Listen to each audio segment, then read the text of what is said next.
Hello hello आ रही है।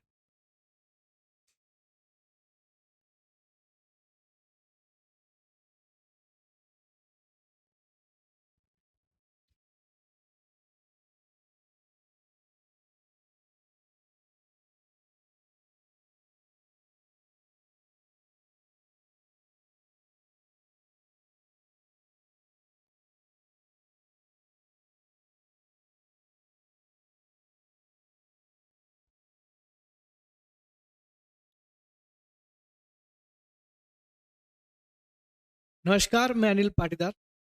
स्वागत है आपका सभी का वीएस एजुकेशन और आरंभ सिविल सर्विसेज द्वारा आयोजित इस किफ़ायती प्रोग्राम में। मेरी आशा है कि आप लोगों का जो प्री का प्रारंभिक परीक्षा का जो पेपर रहा होगा वो बहुत अच्छा रहा है और उसके मार्क्स भी अच्छे आए होंगे और उम्मीद है कि हम लोग मेंस भी उसी तरीके से तैयार करेंगे। आपको एक बड़ी खुशी की जानकारी कि जो पेपर में आपने पढ़ा है वो अपने सब्जेक्ट से जो हमने पढ़ा है क्लास के दौरान उसमें से बहुत सारी चीज़ें फंसी होंगी और आशा यह भी है कि आपने मैक्सिमम क्वेश्चन सही कर दिए होंगे। आज की क्लास में जुड़ चुकी हैं ज्योति, जुड़ चुकी हैं, गुड आफ्टरनून ज्योति। पलक जुड़ चुकी हैं, अनुराग चतुर्वेदी जी जुड़ चुके हैं और भी लोग जो लगातार क्लासेस ले रहे थे। संजय भी जुड़ चुके हैं, हिमांशी जुड़ चुकी हैं, शिवानी जुड़ चुकी हैं। देखिए, आज हम लोग नया सेगमेंट शुरू करने जा रहे हैं एमपीपीएससी में। जी नमस्कार संजय जी। आप लोगों ने अच्छे से पेपर दिया होगा मैं उम्मीद करता हूँ और एक और ये विश्वास है कि आगे भी जो पेपर आगामी 2024 की परीक्षा है उसको भी आप बहुत सीरियसली ही लेंगे और अच्छे से तैयारी करेंगे। आपको समझ में आ गया होगा कि एग्जाम का तरीका पैटर्न समझ में आ गया होगा। जिस तरह के आपके मार्क्स भी इस बार आए होंगे उसको लेकर के आप थोड़े से कॉन्फिडेंस हुए होंगे। पेपर देने से बहुत कॉन्फिडेंस आता है और मुझे लगता है कि आगे भी आपको ये कॉन्फिडेंस बरकरार रखना होगा और इसी तरह की पढ़ाई अगर आप करेंगे तो विश्वास है कि जल्द ही हम लोग इस पर सफलता प्राप्त कर लेंगे। चलिए, आज का एक बहुत अच्छा टॉपिक हम शुरू करने जा रहे हैं और आज हमारा जो सेशन शुरू होने वाला है वो है फिजिक्स। आपको पता है पेपर नंबर 3 जो है वो सबसे कॉम्प्लेक्स है। सबसे ज़्यादा कॉम्प्लेक्सिटी अगर किसी पेपर में आती है तो वो, जी बिल्कुल, जय श्री कृष्ण। सबसे ज़्यादा कॉम्प्लेक्सिटी जो आती है वो पेपर नंबर 3 में आती है, जहाँ आपको फिजिक्स, केमिस्ट्री, बायोलॉजी पढ़नी होती है। साइंस एंड टेक्नोलॉजी से जुड़े हुए बहुत सारे उसमें टॉपिक्स भी हैं। तो उसका जो पहला ही यूनिट है वो सबसे बहुत इंपॉर्टेंट है, वो है फिजिक्स। फिजिक्स आपने 10वीं क्लास तक तो पढ़ा ही होगा और हमारी जो एमपीपीएससी है उसमें 10वीं लेवल तक का ही फिजिक्स ज़्यादातर वही टॉपिक दिए हुए हैं। बड़ा अच्छा मेंस की तैयारी करने का सबसे अच्छा सबसे खासियत ये है मेंस की कि पहले ही उनने टॉपिक दे दिए कि आपको इससे बाहर नहीं जाना है, केवल वही पढ़ना है। तो अच्छी बात है, हमें केवल वही पढ़ना होंगे। तो आइए शुरुआत करते हैं आज के फिजिक्स की और सब लोग जुड़ते जा रहे हैं और भी जितने लोग हैं जल्दी से जुड़ जाएं ताकि हम लोग क्लास का आनंद ले पाए। ये आपका पेपर नंबर 3 है, यूनिट नंबर 1 है और आपका विषय है भौतिकी और उसका पहला ही टॉपिक दे दिया गया है कार्य, ऊर्जा और बल। कार्य, बल और ऊर्जा, तीन चीजें हमें समझना है आज की इस क्लास में। हालांकि बहुत लंबे लंबे चैप्टर हैं अपने आप में। कार्य एक अलग चीज है, बल अलग चीज है, ऊर्जा अलग है, लेकिन तीनों में कहीं ना कहीं संबंध जरूर है। एक्चुअली सिलेबस जो हमारा दिया गया है उसका पैटर्न इन लोगों ने जो दिया है वो थोड़ा ऊपर नीचे दे दिया। जो चैप्टर इनको बाद में पहले देना होता था वो इन्होंने बाद में लिख दिया है। तो पहले हमको बेसिक समझना पड़ेगा फिजिक्स का, क्योंकि मुझे पता है कि आपने 10वीं क्लास में 10वीं 12वीं तक फिजिक्स पढ़ा होगा, लेकिन बीच में ग्रेजुएशन के दौरान कहीं ना कहीं फिजिक्स छूट जाता है। जब आपका ये सब्जेक्ट छूट जाता है तो दिक्कतें होना शुरू हो जाती है। तो ऐसा ना हो कि हमारा जो बेसिक्स है वो भूल जाए और डायरेक्ट चीज़ें समझ में ना आए, ऊपर से जाने लगे। उससे पहले ही मैं आपको कुछ बेसिक जानकारी दे देता हूँ।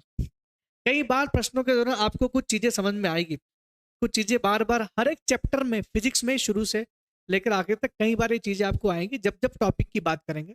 चाहे हम लोग कार्य की ही बात क्यों ना करें, आप बार बार पढ़ोगे कि कार्य एक अदिश राशि है, बल एक सदिश राशि है, ऊर्जा एक अदिश राशि है, बल की विमा ml⁻1 टू t⁻−2, ऐसा कुछ ये विमाएं भी आएगी।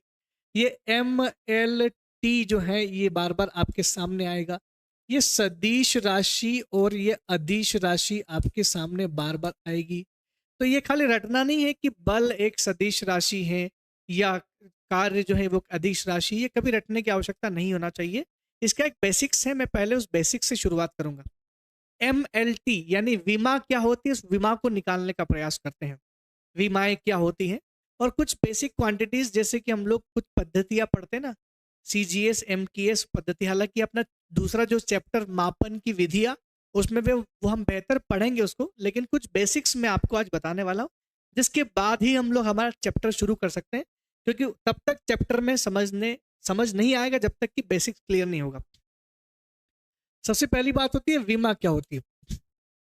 विमा विमा क्या होती है कि जो जो भी भौतिक राशि हो, भौतिक राशियों का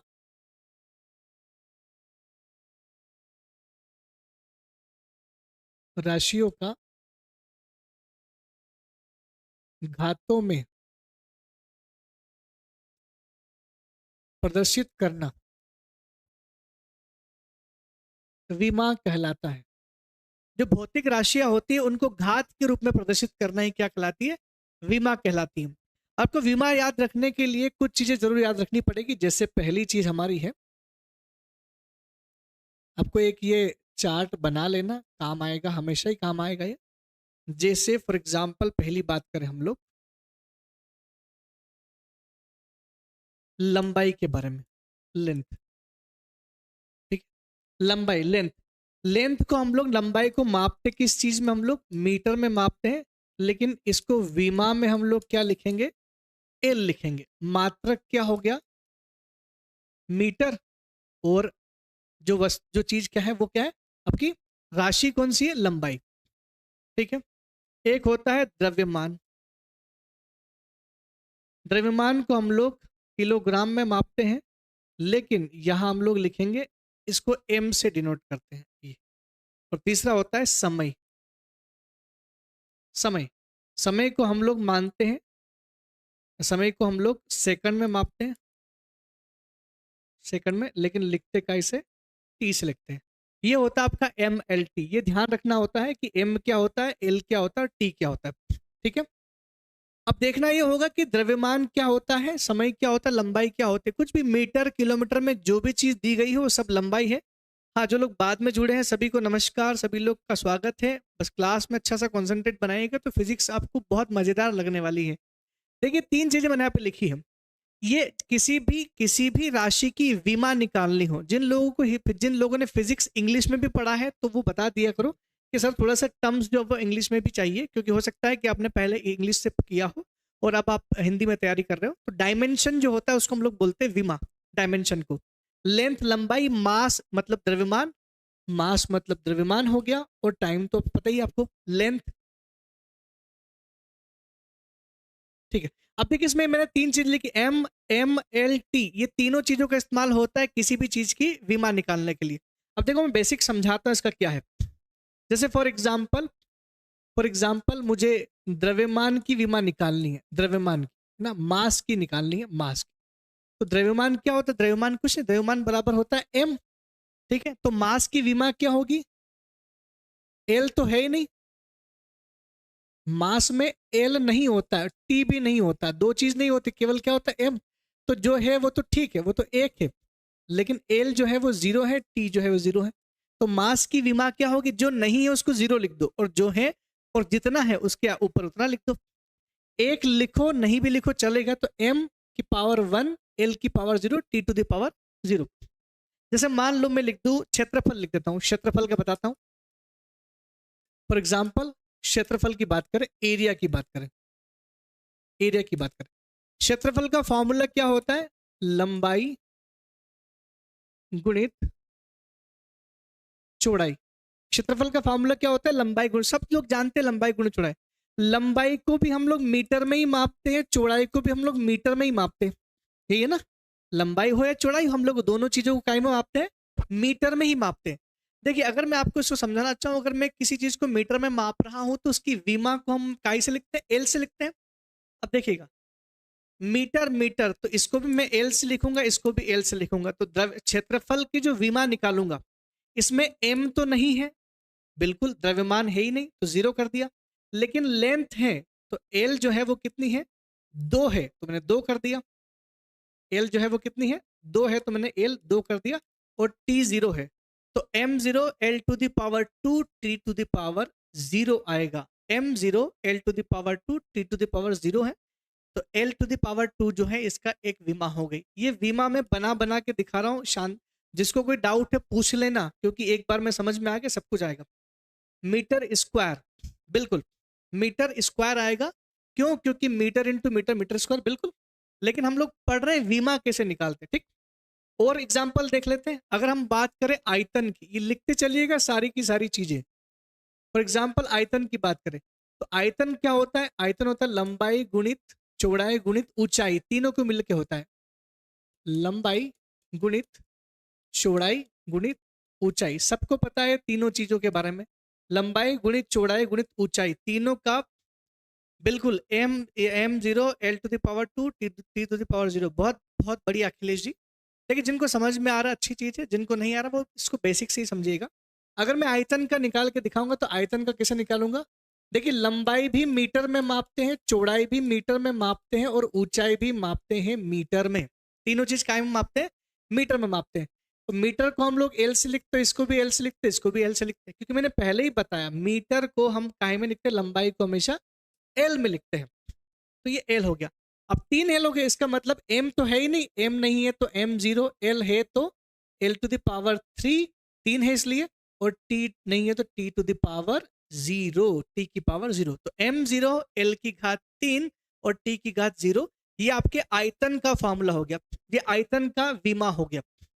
अगर हमें घनत्व का निकालना है तो मैं बहुत सारे एक साथ लिखा दूंगा, क्योंकि कभी कभार आ जाते हैं क्वेश्चन में, कुछ प्री में भी आते हैं फिजिक्स से, इसलिए विमा में प्रॉपर लिखवा रहा हूं आपको। आपने ये आयतन लिख लिया होगा। आयतन के बाद अगर हम लोग घनत्व की लिखने की कोशिश करें, मैं यही घनत्व का लिख देता हूं। घनत्व, डेंसिटी, फॉर्मूले आपको रटने पड़ेंगे। फॉर्मूले रटने पर डेंसिटी बराबर क्या होता है? प्रति इकाई आयतन में जो द्रव्यमान होता है उसी को घनत्व बोलते हैं। एक इकाई आयतन में द्रव्यमान की मात्रा को घनत्व कहते हैं। और अगर एक प्रति इकाई, जैसे ही कहीं आप शब्द सुनो ना, प्रति इकाई, प्रति इकाई, उसके बाद जो शब्द आएगा वो नीचे आना चाहिए। जैसे प्रति इकाई आयतन में, तो आयतन जो है वो कहाँ आएगा? नीचे। द्रव्यमान की मात्रा को क्या बोलेंगे? घनत्व बोलेंगे। तो द्रव्यमान अपान आयतन, ये और आगे हम पढ़ेंगे, इसको समझ लेंगे, फिलहाल इसको समझिएगा। द्रव्यमान अपान आयतन, तो घनत्व की जो विमा है वो कैसे निकलेगी? देखिए, द्रव्यमान की तो विमा तो हम एम लिखते हैं, एल और बाकी तो होते ही नहीं उसमें। और आयतन जो होती है उसकी विमा क्या होती है? एल की घात 3, ये होती है। अभी हमने आयतन निकाला है यहाँ पर, एल की घात 3। m0 t0 नहीं भी लिखेंगे तो चल जाएगा, वो तो अंतिम में लिखने हम लोगों को। ये आ गया। इसको मैं क्या लिखूंगा? m की घात 1, एल की घात -3 और t की घात 0। तो अगर मैं एक m की घात 1 लिखूं या ना लिखूं कोई फर्क नहीं पड़ेगा। अगर मैं आपसे ऐसा कहूं कि 2 की घात 2 लिखते हो तो ये 4 होता है, लेकिन 2 की घात 1 लिखते तो क्या होता है? 2 लिखते हैं। और 2 की घात कुछ लिखूं नहीं तब भी 2 होंगे। तो 2 की घात अगर 1 लिख रहे हैं तो बात बराबर ही पड़ रही ना। इसलिए हम लोग अगर घात में 1 है ना तो लिखने की आवश्यकता नहीं, माइनस में है तो लिख सकते हैं। तो इसका क्या हुआ? द्रव्यमान का m l⁻³ t⁻0। इसलिए मैं जो 1 है इसको नहीं लिखूंगा, क्योंकि बार बार आपको कंफ्यूज करेगा। मैं इसका बना देता हूं m l⁻³ t⁻0। ये हो गया आपका घनत्व का। ठीक है, सब समझते जा रहे हैं? अगर कोई इश्यू हो तो बता दीजिएगा कि ये कैसे आया। नेक्स्ट मैं ले रहा हूं वेग के बारे में। वेग बराबर क्या होता है? वेग बराबर क्या होता है? देखिए, वेग, वेग, अब देखिए वेग बराबर क्या होता है? वेग मतलब होता है कोई चीज एक स्पीड से चल रही है। जैसे मान लो कोई मोटर या कुछ भी है, यहां से यहां तक पहुंच गई, तो यहां से यहां तक पहुंचने में जो उसकी स्पीड होती है, मान लो 20 किलोमीटर प्रति घंटा की चाल से चली, लेकिन उसमें कुछ टाइम तो लगा होगा ना। तो ये 20 किलोमीटर पहुंच गई लेकिन इतने टाइम में पहुंची। तो ये जो ऊपर वाला हिस्सा है ना, इसी को बोलते हैं 20 किलोमीटर तक पहुंची, मतलब इस यहां से यहां तक गई, इसको हम लोग क्या बोलते हैं? विस्थापन। अगर कोई चीज एक जगह से वहां तक खिसकेगी तो जो दूरी होती है उसको क्या बोलते हैं? विस्थापन। और विस्थापन जितने समय में हुआ उसी को बोलते हैं वेग। तो वेग की जो परिभाषा होती है वो क्या होती है? विस्थापन अपॉन समय। ठीक है, विस्थापन में परिवर्तन की दर को वेग कहा जाता है। ये बेसिक चीजें हैं, याद होना चाहिए। नहीं है तो जैसे सुन रहे हैं वो लिखते चलिएगा। विस्थापन में परिवर्तन की दर को समय कहते हैं। अब देखिए, वेग बराबर विस्थापन अपन समय होता है।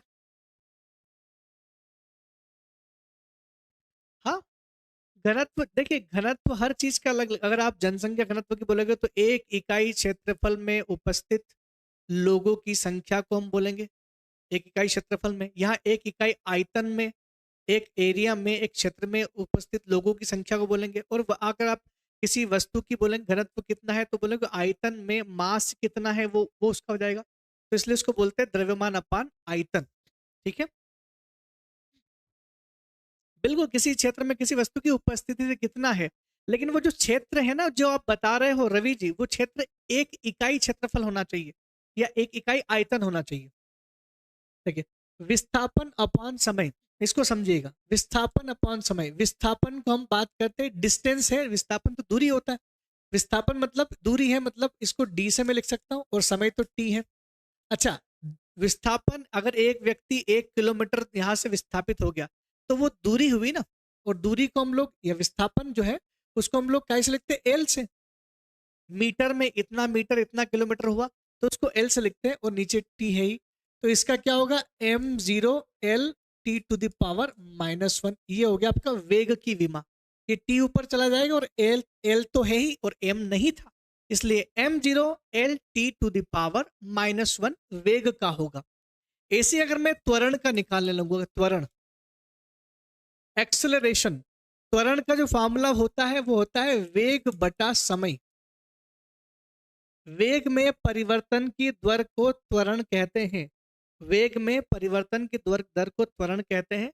मतलब अगर वो, मतलब एक आदमी एक समान वेग से चल रहा तो ठीक है, लेकिन अगर उसका वेग चेंज हो रहा है कि 2 किलोमीटर वो 20 किलोमीटर 20 की चाल से चला, फिर अगले 2 किलोमीटर 10 की, फिर 20 की, ऐसा अलग अलग, उन सबका कंबाइन जो होता है वही होता है उसका एक्सेलरेशन।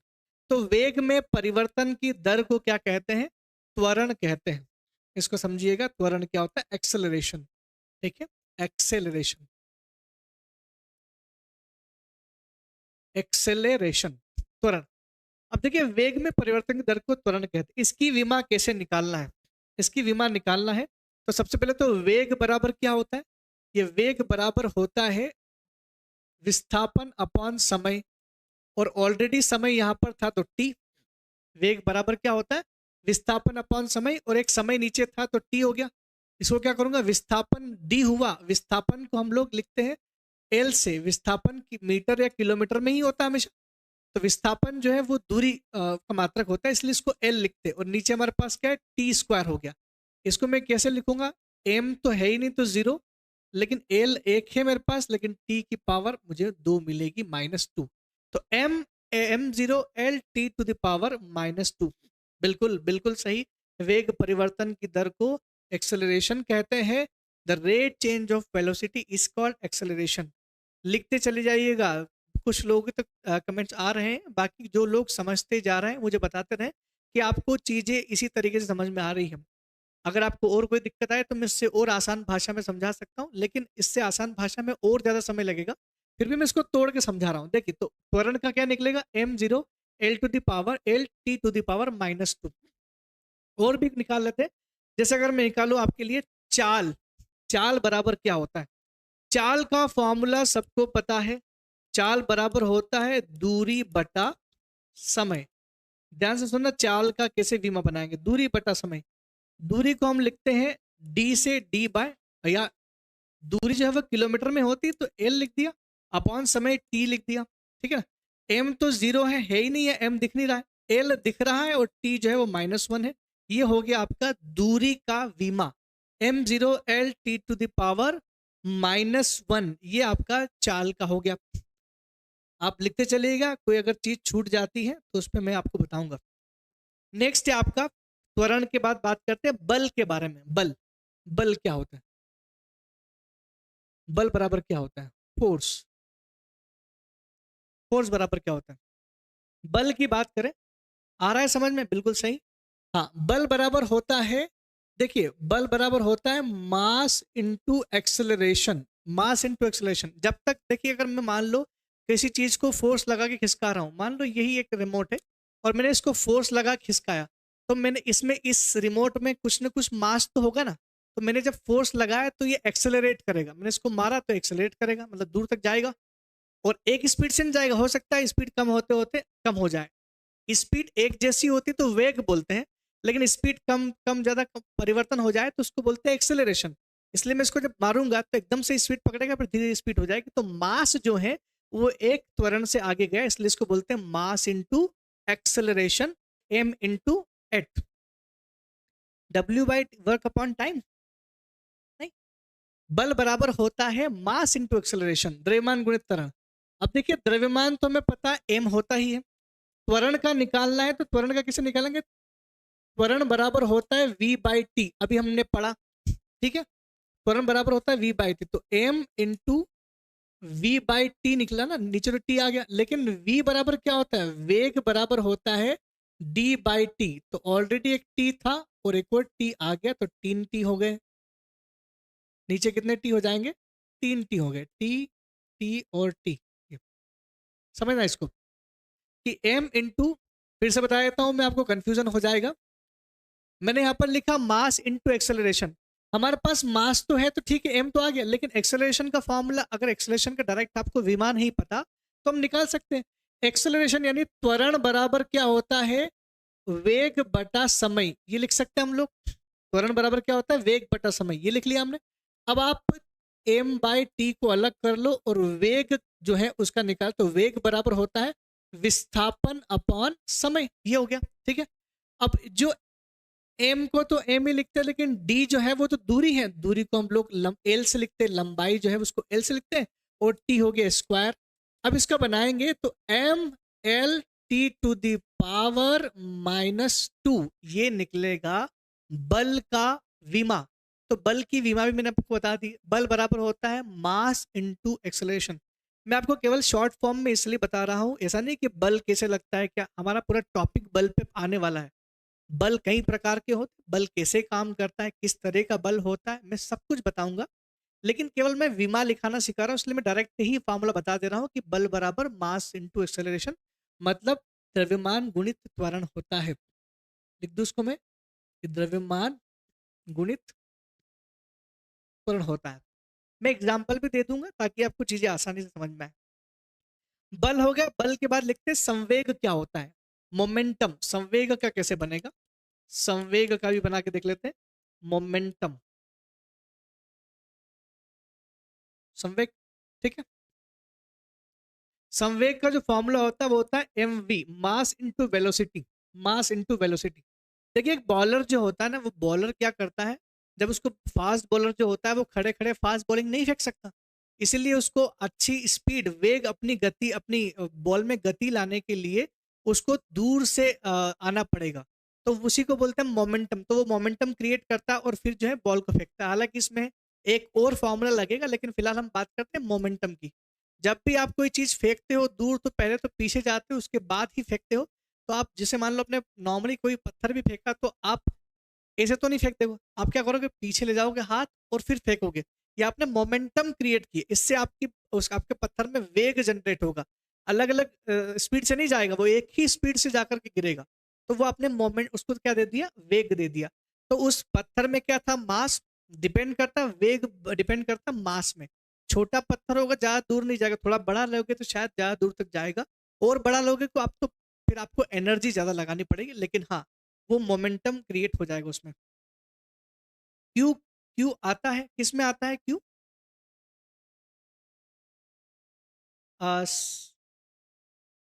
माइनस क्यू आता है, अच्छा माइनस क्यू आता है, ठीक है। माइनस इसलिए आता है क्योंकि जब कोई चीज नीचे लिखी हो और उसे हम ऊपर लेके जाते हैं तो माइनस में ही गिनाएगी। जब कोई चीज नीचे लिखी होती है और उसको ऊपर ले जाना तो माइनस में। आपने मैथमेटिक्स में पढ़ा होगा ना कि मान लो 1/2 की पावर 2, 2 की पावर नीचे लिखा हुआ है, 2 स्क्वायर 2 की पावर 2 लिखा हुआ है, किसी वजह से इसको ऊपर ले जाना है तो 2 की पावर -2 ऐसा करना पड़ेगा, ठीक है। ये हमने गणित में भी तो सीखा होगा कहीं ना कहीं, तो ये तो बहुत आसान सी चीज है। तो इसको, संवेग को इसलिए हम लोग क्या बोलते हैं, मास इंटू वेलोसिटी। बिल्कुल सही, किसी ने आंसर भी दिया है एम वी, उमेश ने, बहुत सही। मास मतलब द्रव्यमान, द्रव्यमान गुणित वेग, इन दोनों के कॉम्बिनेशन को बोलते हैं संवेग, संवेग, ठीक है। अब देखिए इसमें क्या होता है, मास तो हमारे पास है ही, और हमारे पास क्या चाहिए, हमारे पास चाहिए वेग। और वेलोसिटी की डेफिनेशन, वेग का डेफिनेशन क्या होता है, विस्थापन अपॉन समय, डी अपॉन टी। विस्थापन को डी से बोलते हैं, तो डी अपॉन टी लिखते हैं इसको। तो मास गुणित विस्थापन बटा समय, क्यों? क्योंकि वेग को हम वैसे लिख सकते हैं।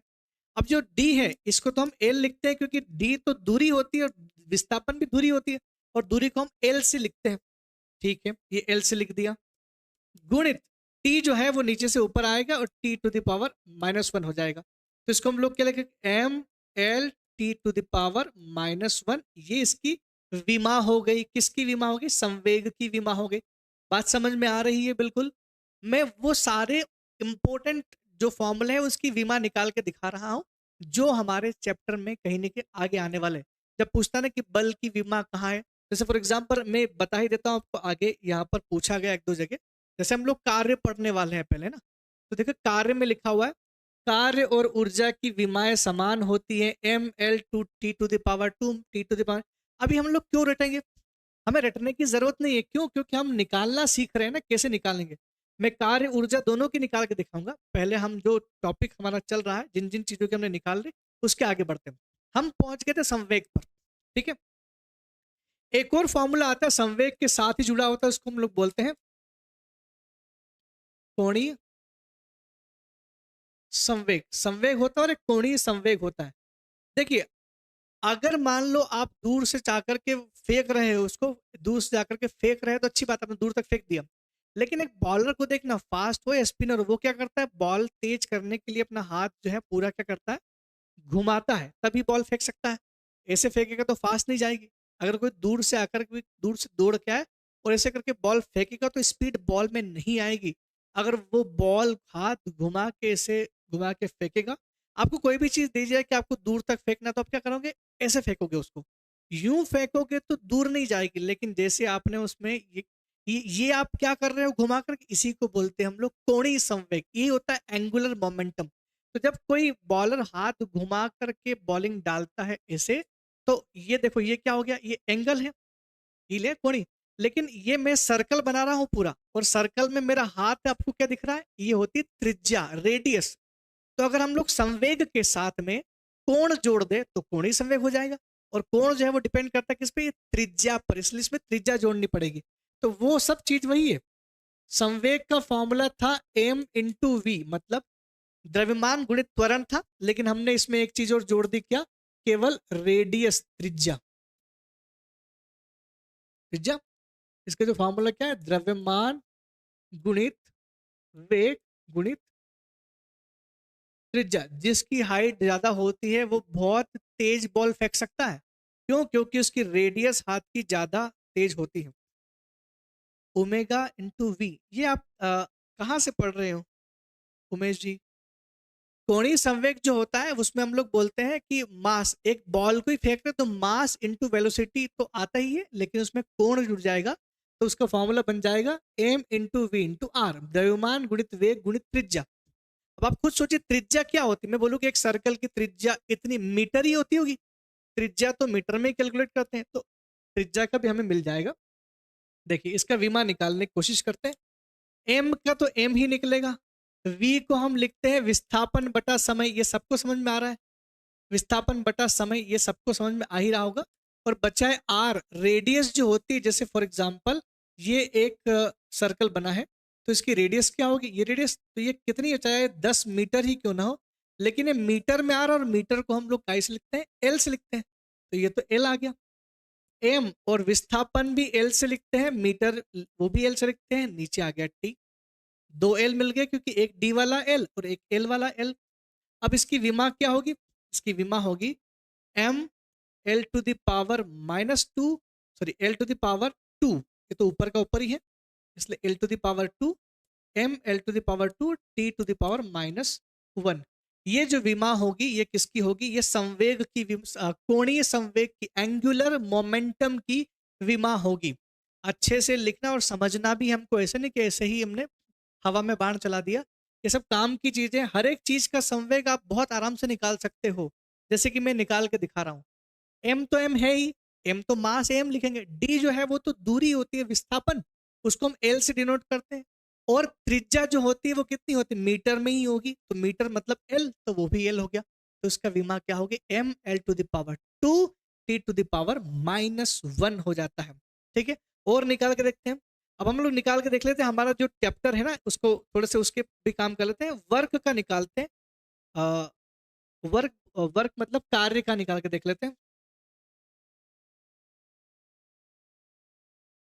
काम कैसे, फॉर एग्जाम्पल आपको किसी घर में किसी ने बोल दिया कि ये जो गेहूं की बोरी भैया इसको यहाँ से उठा के वहां रख दो, तो आप क्या करोगे? बल लगाओगे और उस गेहूं की बोरी को एक स्थान से जाकर के दूसरे स्थान पर, मान लो एक गेहूं की बोरी है भाई, बोरी बन जाए बस बढ़िया सी, ये बोरी है गेहूं की, और ये आपको उठाने को बोला किसी ने, तो आपने इसको डिस्प्लेस करके यहाँ लेकर के इसको रख दिया, ठीक है। आपने यहां से यहां तक ले गए तो ये क्या हुआ? विस्थापन हुआ ना, विस्थापन किया आपने। लेकिन यहां से यहां ले जाने के लिए आपने क्या लगाया? बल लगाया, तभी यहां से यहां तक खिसके, या तो आप खींच के ले जाओ या आप उठा के ले जाओ।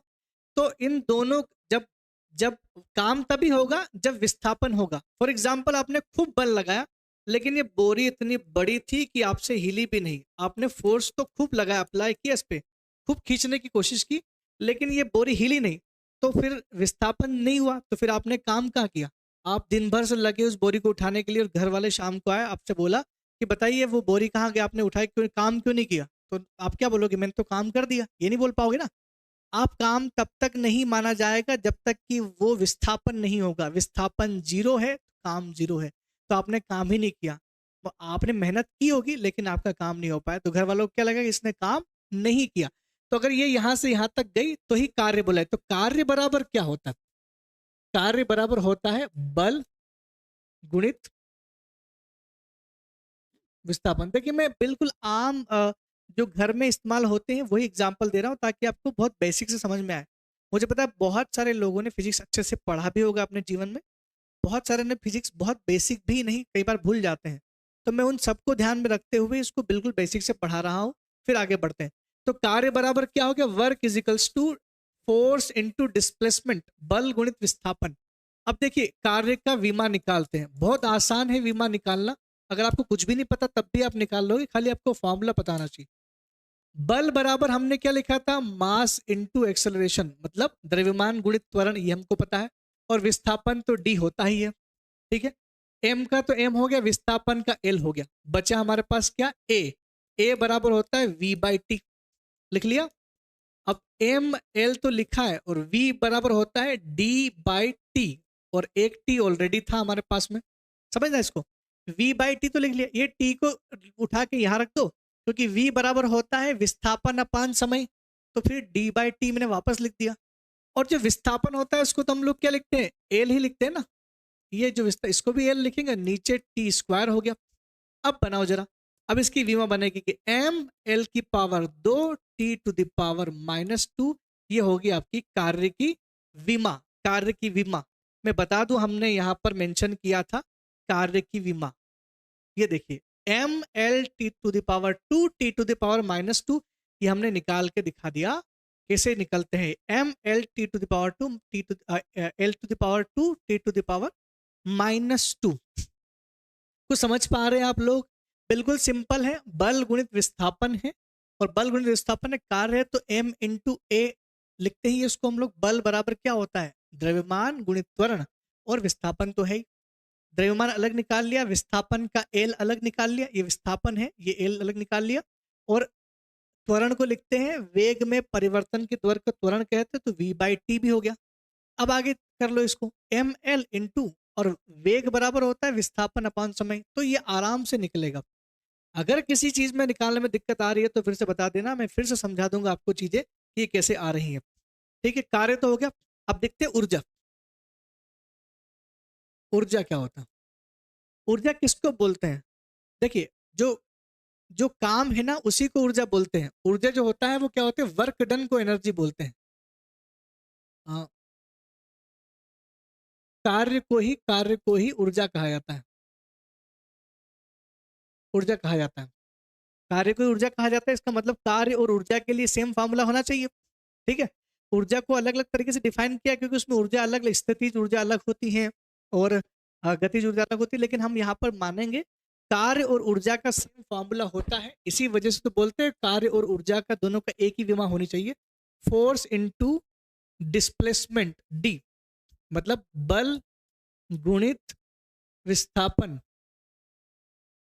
ठीक है, देखिए कार्य जीरो हुआ तो क्या हुआ, अगर मान लो विस्थापन नहीं भी हो तब भी ऊर्जा तो लगी है। तो अगर वो खिसक भी गई बोरी तब भी ऊर्जा लगी है, नहीं भी लगी तो भी ऊर्जा भले ही विस्थापन जीरो हुआ हो तब भी हम मानते हैं, इसलिए इसको बोलते हैं हम लोग बल गुणित विस्थापन बोलते हैं। और कार इसका भी जो बनेगा, जब सेम फॉर्मूला है दोनों का, तो दोनों का जो है वो वही बनेगा, विमा जो कार्य की है वही विमा विमा ऊर्जा की बनेगी।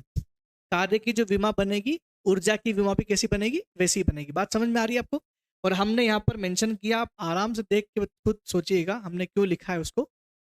कार्य और ऊर्जा की विमा समान होती है। क्यों होती है? क्योंकि दोनों चीजों का फॉर्मूला एक जैसा ही होता है लगभग, इसलिए उनकी विमा एक जैसी होगी। ये तो आ गया। अब बात कर लेते हैं पावर क्या होता है। शक्ति, शक्ति का भी बताया तो हम आपको, शक्ति का हम लोग कैसे बनाएंगे। शक्ति, शक्ति का जो फॉर्मूला होता है वो होता है कार्य करने की दर को, कार्य करने की दर को शक्ति कहते हैं।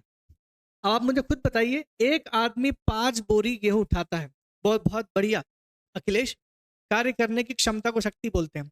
देखिए होता क्या है, मान लो एक आदमी है, एक मजदूर है, जो मैं आपको पूछता हूं, आप आंसर दीजिएगा मुझे। एक आदमी है भाई ये, और एक आदमी इधर है, ठीक है, 2 व्यक्ति हैं। ये आदमी 1 घंटे में 10 बोरी उठा सकता है, ये आदमी 1 घंटे में 25 बोरी उठा सकता है। तो आप बोलोगे कि यार शक्ति किसके पास में, आप बोलोगे इसके पास बहुत शक्ति है, 1 घंटे में 25 बोरी उठा रहा है, इसकी कार्य करने की क्षमता ज्यादा है, ये ज्यादा उठा सकता है। इसका मतलब ये है कि काम करने की क्षमता को ही शक्ति बोलते हैं। आप नॉर्मली बोलोगे कि इसमें शक्ति इसमें ज्यादा है कि इसमें ज्यादा है, इसमें ज्यादा है। क्यों?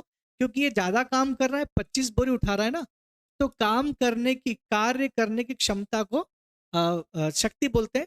और कार्य करने की क्षमता मतलब कार्य किया कितने समय में, 1 घंटे में 25 बोरी उठाए, तो वर्क अपॉन टाइम, यानी कार्य बटा समय फॉर्मूला बनेगा इसका, कार्य बटा समय बनेगा।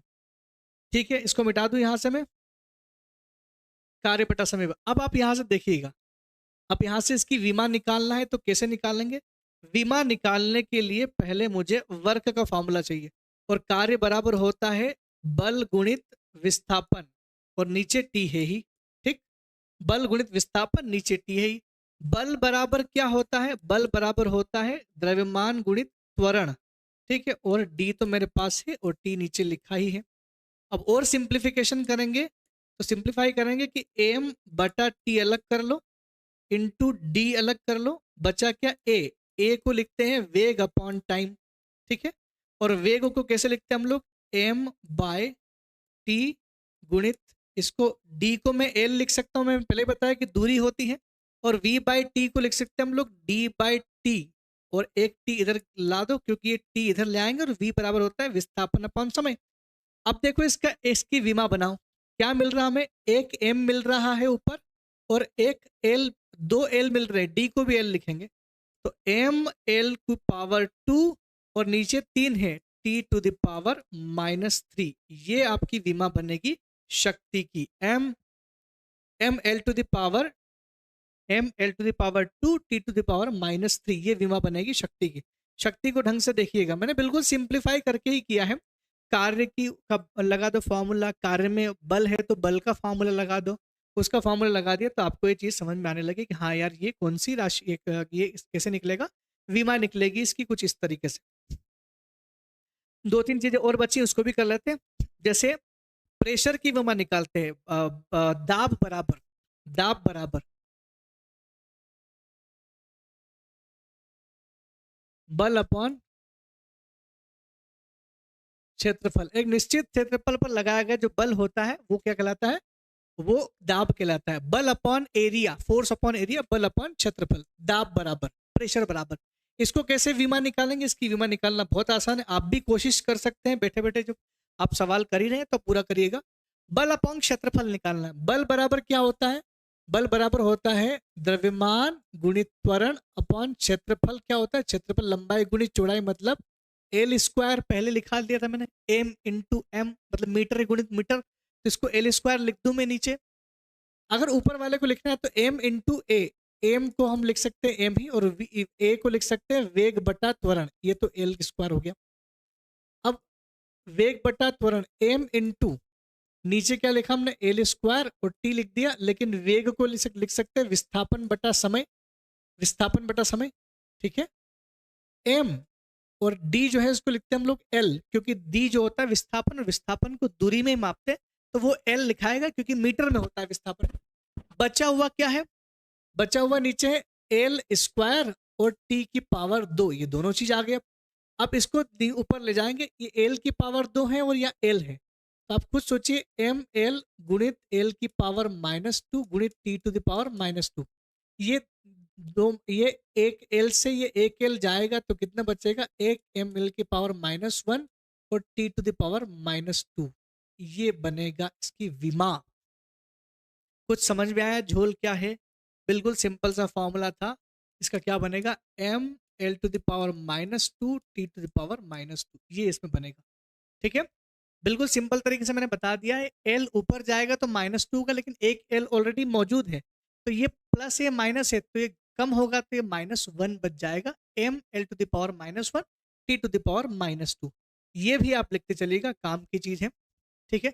ये हो गया आपका प्रेशर हो गया। अब एक और चीज मैं बता दूं, सरफेस टेंशन का क्या होता है। सरफेस टेंशन मतलब पृष्ठ तनाव। पृष्ठ तनाव, पानी के ऊपर कई बार आपने जीवों को तैरते हुए देखा होगा, उसका भी हम लोग बीमा एक साथ ही करा देता हूं ताकि आपको याद रहेगा। सरफेस टेंशन बोलते हैं इसको, पृष्ठ तनाव, ठीक है। पृष्ठ तनाव जो होता है उसका फॉर्मूला आता है बल अपॉन लंबाई, बल अपॉन लंबाई।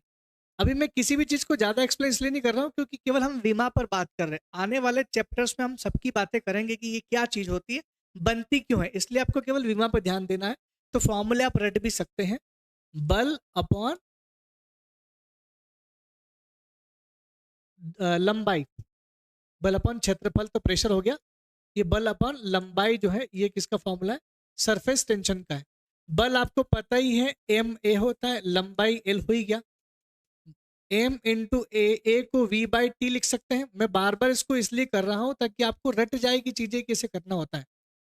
एम बाई एल गुणित टी तो हो ही गया, लेकिन वी को लिख सकते हैं विस्थापन अपॉन टाइम,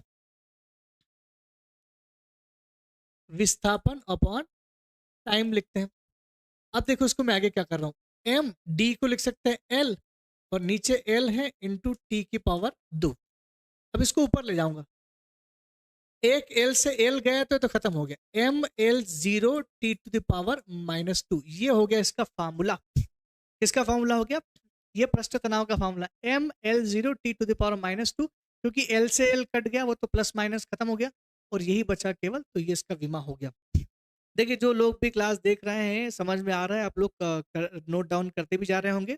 जिसको दिक्कत आ रही है वो बीच में से पूछते रहना क्यों कैसे आया। मुझे लगता है कि दिक्कत तो नहीं आनी चाहिए, क्योंकि मैं और आसान भाषा में इसको समझा रहा हूँ, जितना हो सकता है आसान में समझा रहा हूँ। दो चीज़ें और बच गई, उसको भी करवा देता हूँ, उसके बाद हम लोग आगे बढ़ेंगे। सदिश राशि अदिश राशि पहचानने की कोशिश करेंगे। इन सबको नोट डाउन कर लिया हो तो अच्छी बात है, नोट डाउन करते चलिएगा आप लोग।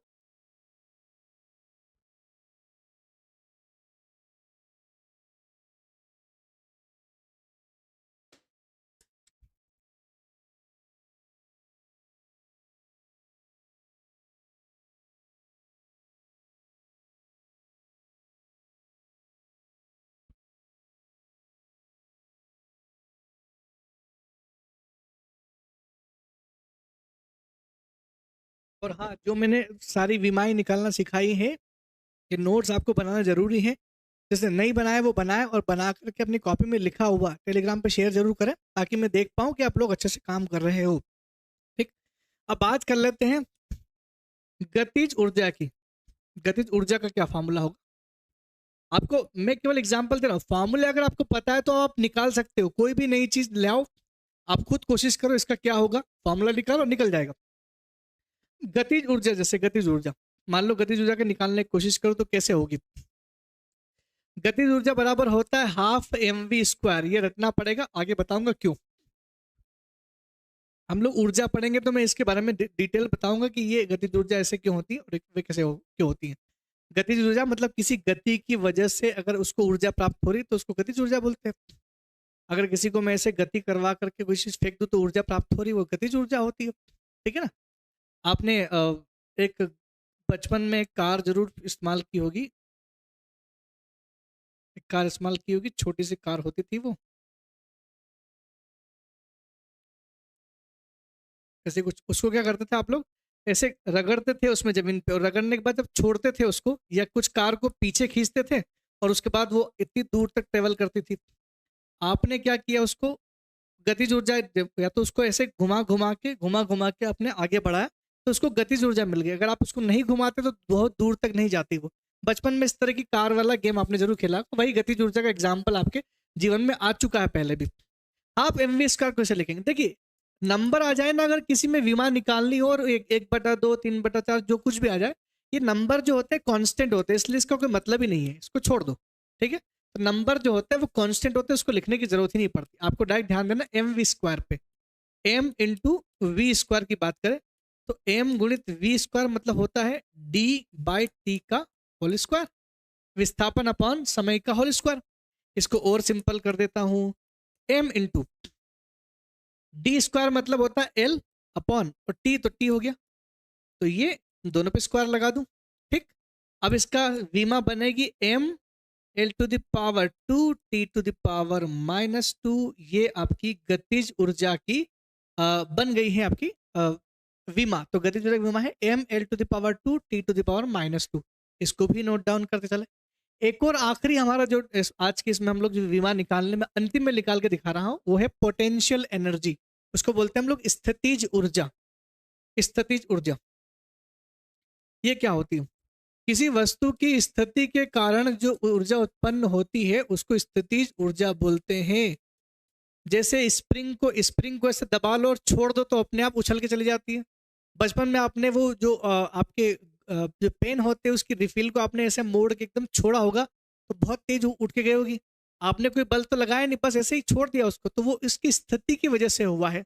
या धनुष तानने के बाद उसको जब छोड़ते हैं तो जो तीर गति करता है वो सब स्थितिज ऊर्जा का एग्जाम्पल है। वो आपने तना हुआ है, छोड़ोगे तो किसी को वो आगे ही जाएगा, तो वो स्थितिज ऊर्जा का एग्जाम्पल है। तो स्थितिज ऊर्जा बराबर होता है mgh।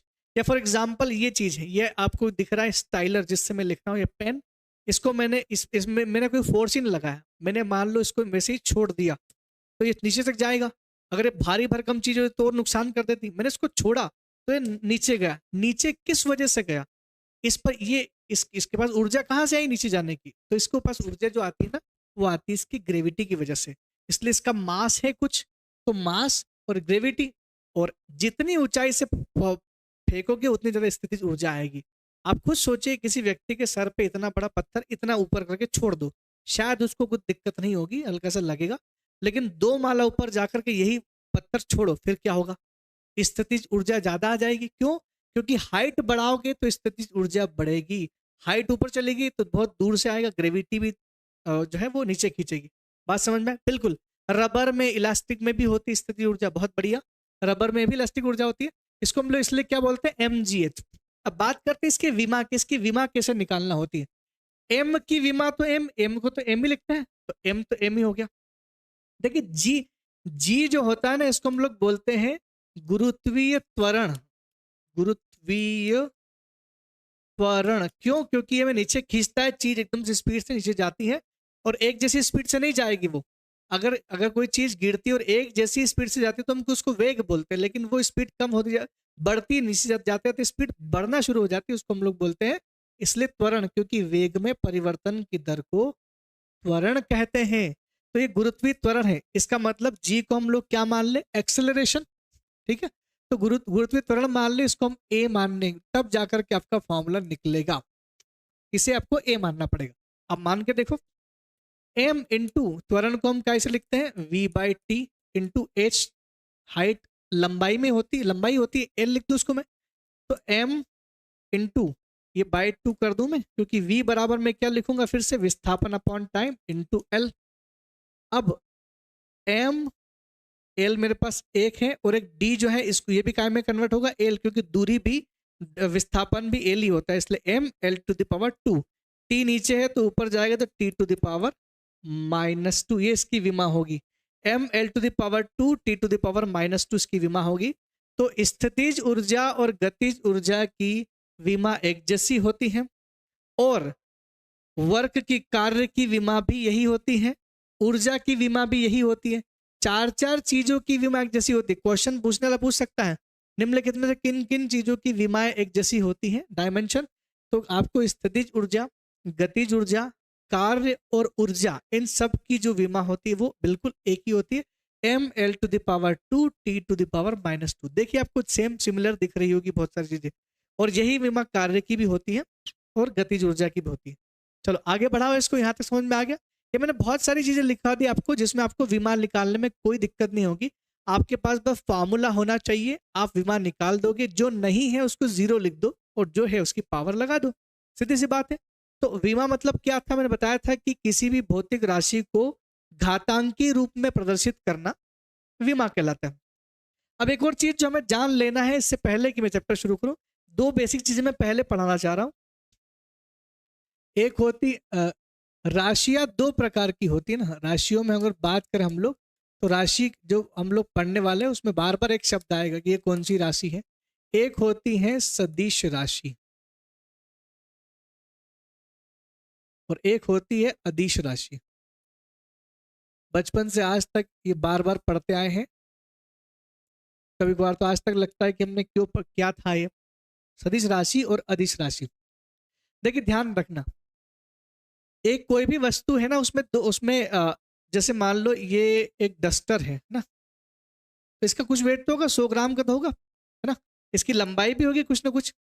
हर एक चीज आप दुनिया में कोई चीज उठा लो, ये मोबाइल है, इसमें वेट भी है और इसमें क्या है, इसकी लंबाई भी इतना लंबा भी है। ये आप इसको समझ लो, ये रिमोट समझ लो, ये रिमोट जो है ये इतना लंबा भी है और इसमें कुछ मास भी है। हर वो चीज जिसमें लंबाई हो, जिसमें चौड़ाई हो, ऊंचाई हो, द्रव्यमान हो, कुछ भी हो, ये सब चीजें जो होती है इन सबको हम बोलते हैं परिमाण। जो नहीं दिखती उसका कोई परिमाण ही नहीं होता। हाँ नहीं दिखती लेकिन हाँ हो सकता है कि वो महसूस कर पाए, गैसेस होती है। परिमाण मतलब कितना अमाउंट है, कितना बड़ा चौड़ा कितना लंबा है, वो सब कितना भारी, वो सब क्या होता है, इसके परिमाण होते हैं। लेकिन एक होती है दिशा। दिशा ये दो चीजों का ही कॉम्बिनेशन और कुछ भी नहीं है। दिशा तो परिमाण तो है, लेकिन जैसे फॉर एग्जांपल मैं बोलूं कि ये 100 ग्राम का है, 100 ग्राम का है ये, तो जो ग्राम हो गया ना मेरा, ग्राम जो मैंने बोला है वो क्या उसका भार हो गया, और भार जो है वो ठीक भार है 100 ग्राम का। लेकिन अगर मैं बोलूं कि इसका द्रव्यमान जो है वो 100 ग्राम इसका द्रव्यमान है, कुछ जो भी है, और ये 100 ग्राम मुझे महसूस हो रहा है, क्यों, क्योंकि ये लग किधर रहा है, ये द्रव्यमान नीचे की तरफ लग रहा है ना। अगर मैंने इन दोनों हाथ के बीच में से इस मोबाइल को रखा, ध्यान से सुनना, इस मोबाइल को रखा, तो मुझे बताओ ये द्रव्यमान किधर महसूस, किस हाथ में महसूस हो रहा है, ये जो है ये नीचे की ओर जा रहा है। क्यों हो रहा है, ग्रेविटी की वजह से। इसका मतलब द्रव्यमान की दिशा नीचे की ओर होती है, भार की कोई दिशा नहीं, भार तो भार है, कहीं भी ले जाओ, द्रव्यमान जो है वो नीचे की ओर होता है। तो द्रव्यमान में दिशा होती है, भार में कोई दिशा नहीं होती। ध्यान से समझना इस चीज को मैं क्या बताना चाह रहा हूं। सदिश मतलब दिशा के साथ, सदिश मतलब क्या होता है, दिशा के साथ, और अदिश मतलब दिशा के बिना। दिशा के साथ क्या, परिमाण, और दिशा के बिना क्या, परिमाण। अब आपको समझ में आ गया। सदिश राशियां वो राशियां होती हैं जिनमें दिशा भी होती है एवं परिमाण भी होता है। सदिश राशि वो राशि होती है जिसमें क्या होता है, दिशा भी होती है और परिमाण भी होता है। और अदिश राशि वो होती है जिसमें परिमाण तो होता है परंतु दिशा नहीं। जैसे फॉर एग्जाम्पल अगर मैं आपको बोलूं यहां पर समय समय एक अदिश राशि है, भार एक अदिश राशि है, दूरी एक अदिश राशि। अगर ये दूरी है ना, ये दूरी को मैं बोल दूं कि वो, मान लो फॉर एग्जांपल ये आदमी एक जो है, एक व्यक्ति जो है यहाँ पहुंच गया, तो कोई आपको बोलेगा दूरी बताओ, तो हम क्या करेंगे, हम लोग क्या करेंगे, यहाँ से लेकर के पूरी दूरी को यहाँ तक नापेंगे, बोलेंगे ये 10 किलोमीटर दूरी है। लेकिन जब आप बोलोगे कि विस्थापन कितना हुआ, तो आप बोलोगे यहाँ से यहाँ तक ही जा पाई चीज, तो विस्थापन न्यूनतम दूरी, लेकिन इसमें आप डायरेक्शन बता रहे हो कि यहाँ विस्थापन हुआ। विस्थापन में दिशा होती है, इसलिए विस्थापन क्या हो गया, एक सदिश राशि हो गया विस्थापन। भार जो है वो अदिश है, लेकिन द्रव्यमान में दिशा होती है नीचे की ओर, इसलिए द्रव्यमान सदिश राशि है। कुछ समझ पा रहे हैं आप मेरी बात?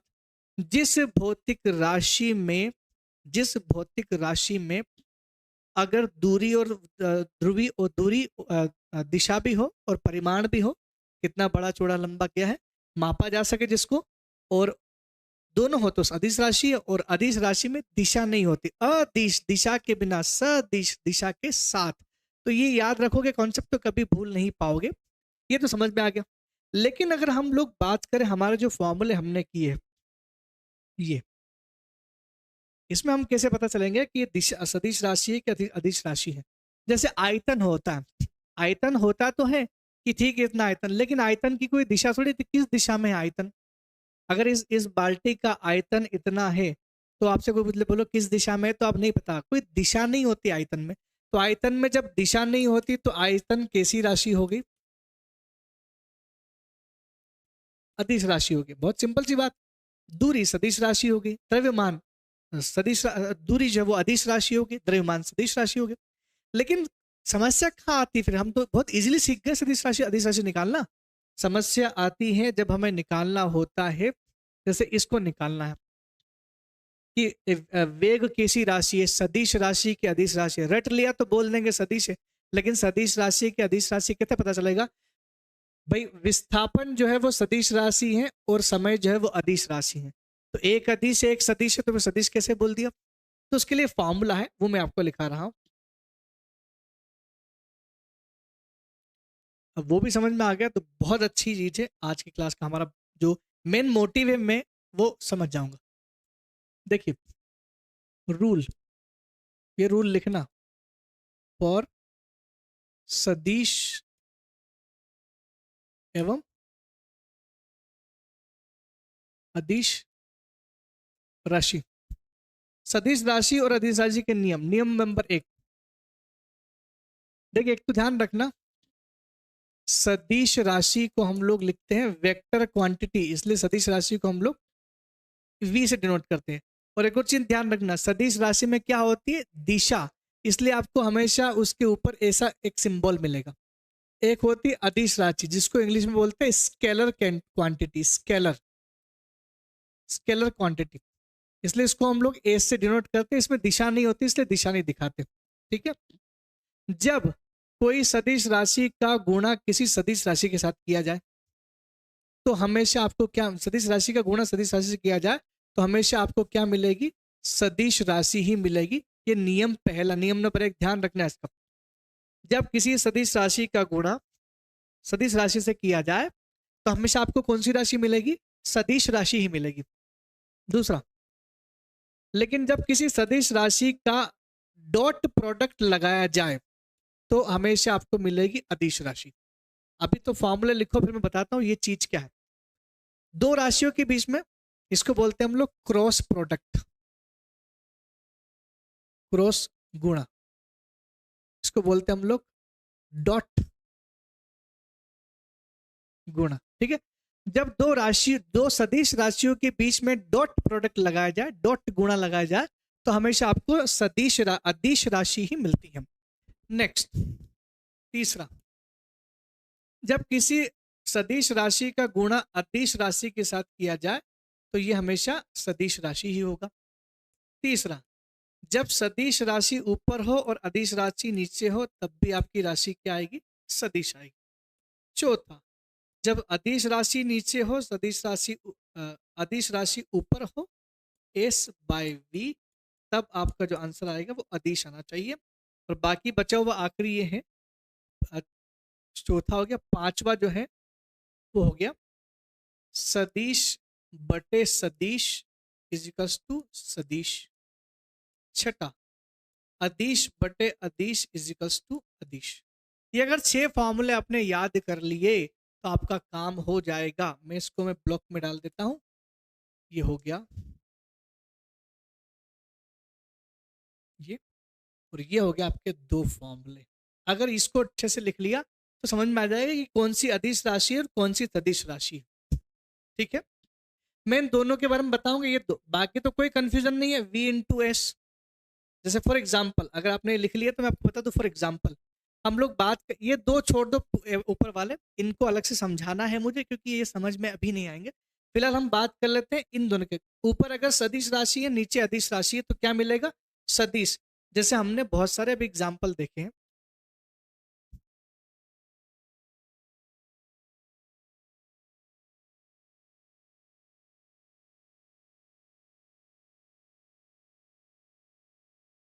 जैसे ये वेग का ही देखा है, वेग बराबर होता है विस्थापन अपन समय। ये ऊपर क्या है? सदिश राशि है, नीचे अदिश राशि है।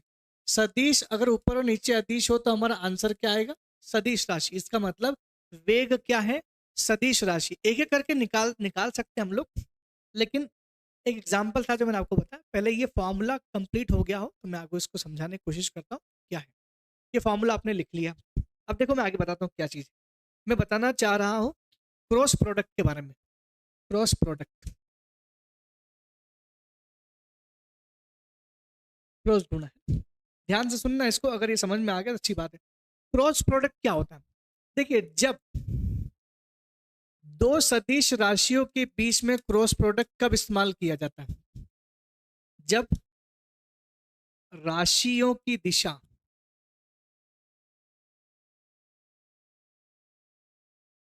अलग अलग हो। जब 2 राशियों की दिशा, दोनों सदिश राशियों की दिशा अलग अलग हो तो क्रॉस प्रोडक्ट लगता है। और डॉट प्रोडक्ट कब लगता है? डॉट प्रोडक्ट लगता है, डॉट प्रोडक्ट जब दोनों सदिश राशियों की सदिश राशियों की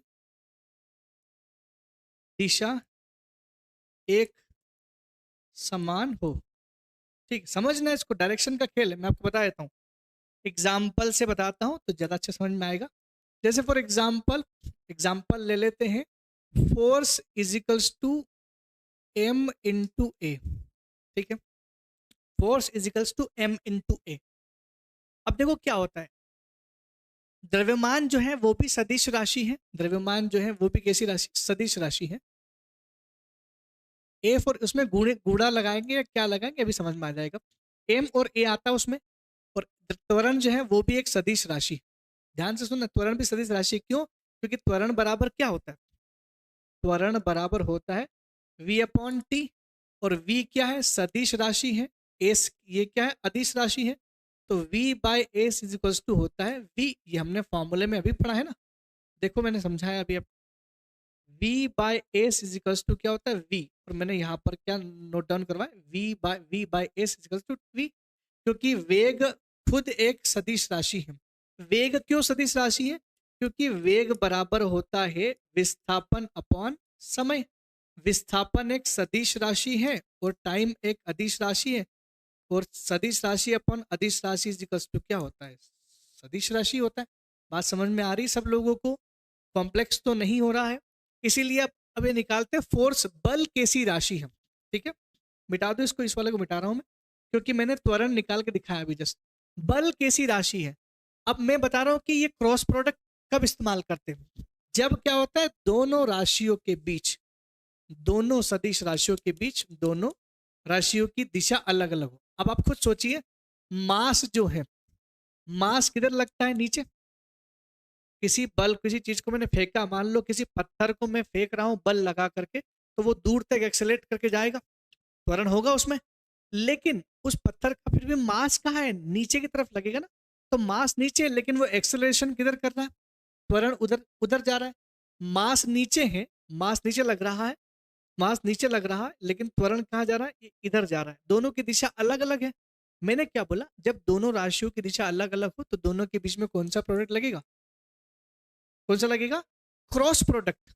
और क्रॉस प्रोडक्ट लगा इसका मतलब मैं क्या लिख सकता हूं, v इंटू वी।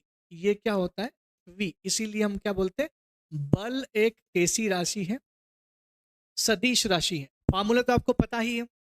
इसका एग्जाम्पल देख लेते हैं, डॉट प्रोडक्ट का एग्जाम्पल। जैसे हमारा चैप्टर ही देख लो, अब कार्य, बल और कार्य तो हम समझ ही रहे ना।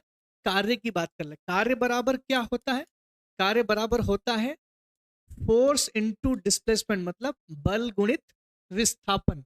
अभी हमने बल पता किया कि बल कैसी राशि है, सदिश राशि है, ठीक, सदिश राशि है बल।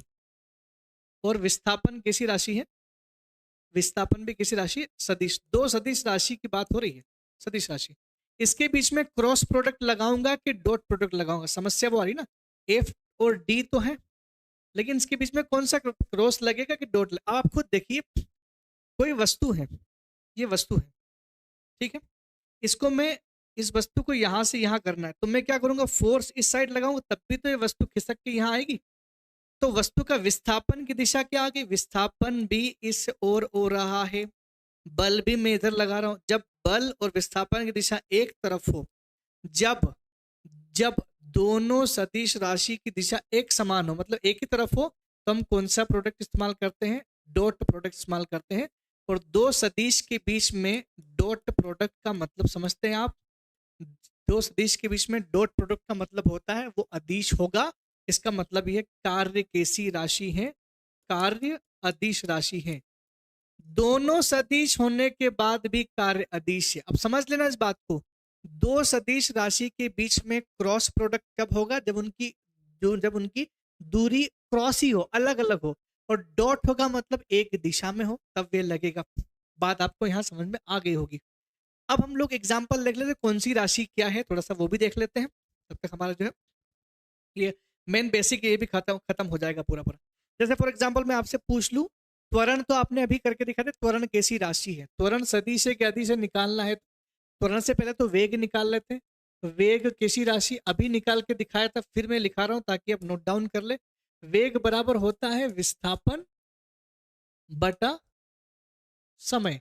विस्थापन कैसी राशि है, सदिश राशि है, और समय कैसी राशि है, अदिश राशि। समय जो है उसकी दिशा नहीं होती, समय की डायरेक्शन थोड़ी होती है, समय तो दिशाहीन होता है, लेकिन हाँ अमाउंट होता है समय का, कितना घंटा कितना मिनट। तो ये सदिश अपॉन अदिश बराबर क्या होता है, सदिश राशि। फॉर्मूला फिर से देख लेना, फॉर्मूले में लिखा मैंने, सदिश अपॉन अदिश बराबर सदिश होता है। बार बार कंफ्यूजन होगा, इसलिए नोट्स प्रॉपर बनाना काम आएगा। तो ये वेग कैसा हो गया, वेग हो गई सदिश राशि। अब मैं सारी राशियों के लिखवा रहा हूं, ठीक है। हमारा है त्वरण, त्वरण कैसी राशि है, त्वरण बराबर होता है वेग बटा समय। त्वरण बराबर होता है वेग बटा समय। अब आप खुद सोचिए, वेग जो होता है वो कैसी राशि है, वेक्टर क्वांटिटी है, और समय जो है वो कैसी राशि, स्केलर है। मतलब वेग सदिश राशि है और समय अदिश राशि है, तो दोनों का अगर मिलाएंगे तो v बाय एस तो क्या होगा, v, यानी ये भी कैसी राशि है, सदिश राशि है, ठीक है। तो त्वरण कैसी राशि है, सदिश राशि है। बल हमने समझ लिया, वो बल एक सदिश राशि है। संवेग की बात कर लेते हैं, संवेग कैसी राशि है, आप अपने स्तर पर लिख के निकाल के दिखाएं। संवेग बराबर होता है m इंटू वी, ठीक है। संवेग बराबर क्या होता है, m इंटू वी। अब आप कुछ सोचिए ना, यहाँ मैंने क्रॉस प्रोडक्ट क्यों लगाया है, क्रॉस प्रोडक्ट इसलिए लगाया है क्योंकि अब देखो यहाँ क्रॉस प्रोडक्ट दिखाई दे रहा है, क्योंकि द्रव्यमान जो होता है वो भी कैसा है, द्रव्यमान जो होता है वो भी कैसा है, वो भी एक सदिश राशि है। और जो वेग होता है वो भी कैसा होता है, एक सदिश राशि है। लेकिन द्रव्यमान हमेशा नीचे क्यों लगता है, वेग जो होता है वो हो सकता है कि इधर इधर भागे चीज। आप चीज को फेंको कभी करोगे तो वो आगे ही बढ़ेगी, पीछे आएगी, या ऊपर करोगे उसको। किसी को नीचे फेंकोगे ना आप, तो उसका वेग और द्रव्यमान एक दिशा में होगा, लेकिन वो चीज फिर वेग नहीं होगी। उसको फेंकोगे नहीं, छोड़ दोगे तब भी नीचे जाएगी, वो तो ग्रेविटी की वजह से होती है। लेकिन आपका द्रव्यमान नीचे है, वेग की दिशा इधर है, जब दोनों की दिशा अलग अलग हो तब हम कौन सा प्रोडक्ट इस्तेमाल करते हैं, मैंने अभी बताया क्रॉस प्रोडक्ट। तो v इंटू वी बराबर क्या होता है, वी होता है, इसलिए संवेग भी क्या हो गया, सदिश राशि है। बात समझ में आई कुछ? इसलिए मैं सब निकाल निकाल के दिखा रहा हूँ ताकि आपको याद रहे, सदिश राशि निकालने में और अदिश राशि निकालने में कोई दिक्कत नहीं होना चाहिए, बहुत बेसिक चीजें हैं। ठीक, संवेग है तो कोणीय संवेग क्या है कि संवेग जब सदिश राशि है तो कोणीय संवेग भी सदिश राशि होगी। कैसे होगी, लिख देता हूं मैं उसको। कोणीय संवेग जो है वो भी सदिश राशि होगी जब ये सदिश है तो। हाँ, इसमें हम लोग क्या देखते हैं, M into V into R, ये देखते हैं, mass into velocity into radius, radius. ठीक है, तो ये तो जो है, ये जो इन दोनों का कॉम्बिनेशन को हम बोलते हैं संवेग। द्रव्यमान गुणित वेग तो संवेग हो गया, गुणित उसमें हमने केवल क्या जोड़ा, आर जोड़ा। आर जोड़ा मतलब त्रिज्या, मतलब लंबाई जोड़ दिया। त्रिज्या लंबाई की होती है, लंबाई एक अदिश राशि है जबकि संवेग एक सदिश राशि है। ठीक है, सदिश गुणित अदिश बराबर क्या होता है, सदिश होता है, इसलिए संवेग भी कैसी राशि होगी, कोणीय संवेग सदिश राशि होगी। बिल्कुल सिंपल तरीका है। द्रव्यमान गुणित वेग होता है और गुणित आर मतलब त्रिज्या होता है, जो मैंने आपको पहले ही डेफिनेशन लिखवा दी। तो संवेग गुणित लंबाई, त्रिज्या को लंबाई मान लेते हैं, तो लंबाई जो है वो अदिश राशि है और संवेग सदिश राशि। सदिश गुणित अदिश बराबर सदिश ही होता है, फॉर्मूला अभी मैंने लिखाया था, वो फॉर्मूला बहुत काम करेगा आपके लिए। अब बात कर लेते हैं हम लोग शक्ति की, बात कर ले शक्ति कैसी होती है। शक्ति, कार्य तो हमने लिख ही लिया अभी, कार्य के अलावा हमारा बचा हुआ है शक्ति, एंगुलर मोमेंटम हो गया। कार्य तो हमने निकाल ही लेते, कार्य बराबर होता है फोर्स इनटू डिस्प्लेसमेंट। देखिए कार्य और ऊर्जा की विमा बिल्कुल सेम है, तो बल गुणित विस्थापन, लेकिन इसमें हमने कौन सा प्रोडक्ट लगाया था, इसमें हमने प्रोडक्ट लगाया था डॉट प्रोडक्ट। क्यों, क्योंकि कार्य और विस्थापन की दिशा एक जैसी होती है, इसी वजह से इसको हम बोलते हैं v डॉट v, दोनों की दोनों सदिश राशियां हैं, तो आंसर क्या आएगा, अदिश राशि होगी। कार्य अदिश राशि है। कार्य तो समझ लिया, हम लोग शक्ति को समझ लेते, शक्ति काम की चीज है। शक्ति का फॉर्मूला जो है वो क्या होता है, शक्ति का फॉर्मूला क्या होता है, अभी मैंने थोड़ी देर पहले आपको शक्ति के फॉर्मूले के बारे में बताया था। शक्ति मतलब होता है कार्य करने की दर को, आखिरकार अभी अखिलेश ने कमेंट में लिखा भी था, बिल्कुल कार्य करने की क्षमता जो है शक्ति है और वही ऊर्जा है, बिल्कुल। तो कार्य करने की जो दर है वो क्षमता नहीं, दर जो है वो होती है शक्ति, और ये कितनी होगी, डब्ल्यू वर्क अपॉन टीम, मतलब कार्य बटे, कार्य बटे समय। कार्य कैसी राशि अभी निकाल के दिखाया, कार्य एक अदिश राशि है, तो अदिश राशि और नीचे समय कैसा है, वो भी अदिश राशि है, और अदिश बटे अदिश बराबर मैंने बोला था अदिश ही होगा, इसलिए शक्ति भी कैसी राशि है, अदिश राशि होगी। बात समझ में आई, अदिश राशि होगी। और एनर्जी की तो ऊर्जा जो है वो तो वही वर्क डन है, ऊर्जा जो वो क्या है, कार्य करने की दक्षता ही तो है, तो ऊर्जा तो वही फोर्स इनटू डिस्प्लेसमेंट को ही बोलते हैं। तो ऊर्जा, कार्य अदिश राशि है तो ऊर्जा भी कैसी हो जाएगी, अदिश राशि हो जाएगी। बात आती है यहां पर गतिज ऊर्जा की। गतिज ऊर्जा कैसी राशि है, गतिज ऊर्जा का फॉर्मूला क्या होता है, 1/2 mv²। मैंने बोला 1/2 को तो वैसे भी यहाँ मतलब नहीं रहेगा, हम देख लेते एम और यहाँ बीच में v² है। अब आप खुद सोचिए, एम वी जो है वो क्या है, v जो है वो वेग है, और ये कौन सी राशि है, ये भी सदिश राशि है और ये वेग भी सदिश राशि है, लेकिन इनके बीच में प्रोडक्ट कौन सा हो रहा है, ये इधर जा रहा है और ये आगे जा, इन दोनों के बीच में प्रोडक्ट कौन सा हो रहा है, गतिज ऊर्जा जो है वो 12 mv² का फॉर्मूला है हमारा, d²/t, इसको लिख सकते हैं ना हम लोग,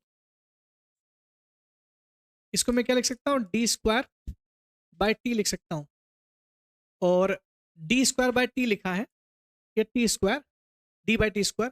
अब आप मुझे बताइए, ये जो d है विस्थापन है और नीचे t है, तो सदिश राशि अपॉन अदिश राशि हो गया ना, सदिश राशि हो गया, इसको जरूरत ही नहीं हम लोग करने की। यहाँ से आप ये समझिएगा, m इंटू वी यहाँ पर हम लोग लगाएंगे, v², क्रॉस प्रोडक्ट लगाएंगे, तो ये v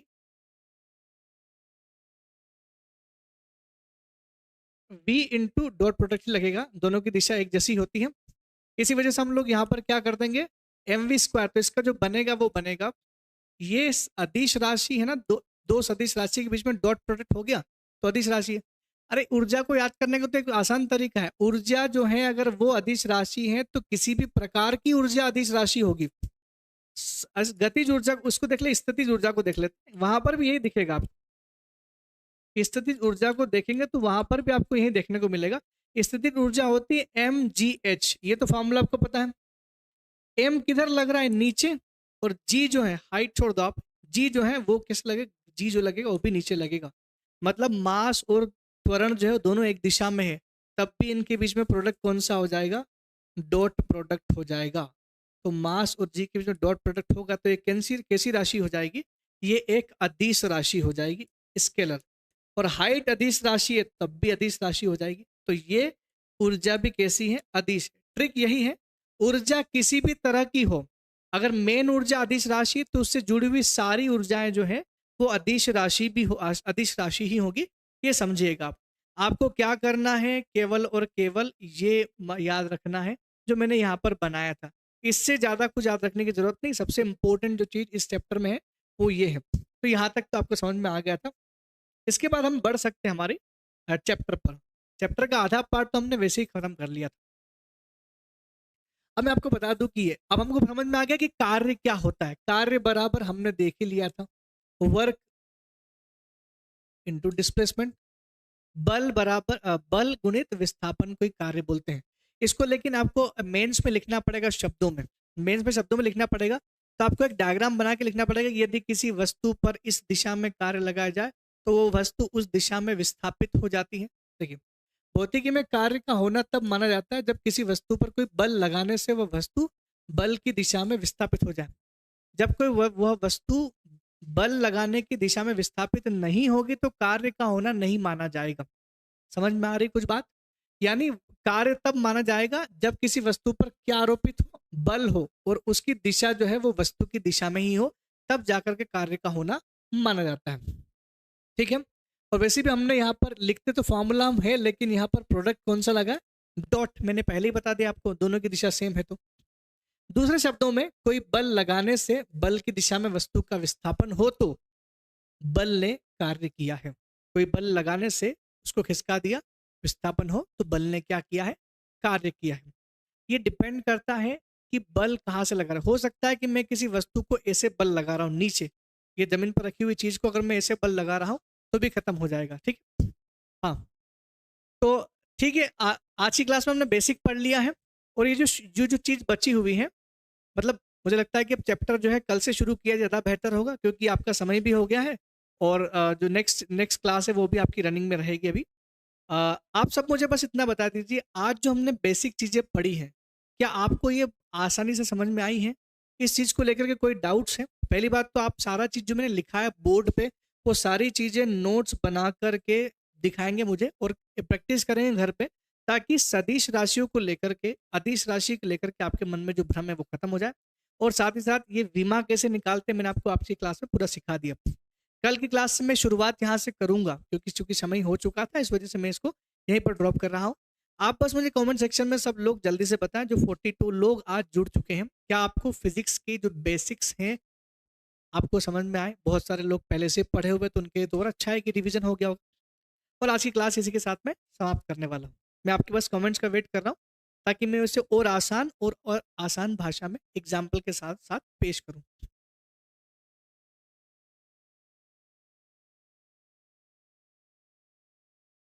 अच्छा, एंगुलर वेलोसिटी और एंगुलर मूवमेंट, जो एंगुलर मोमेंट मूवमेंट जो होता है, देखिए मूवमेंट और वो दोनों एक ही चीज होती है, वेलोसिटी और मूवमेंट एक ही चीज होती है।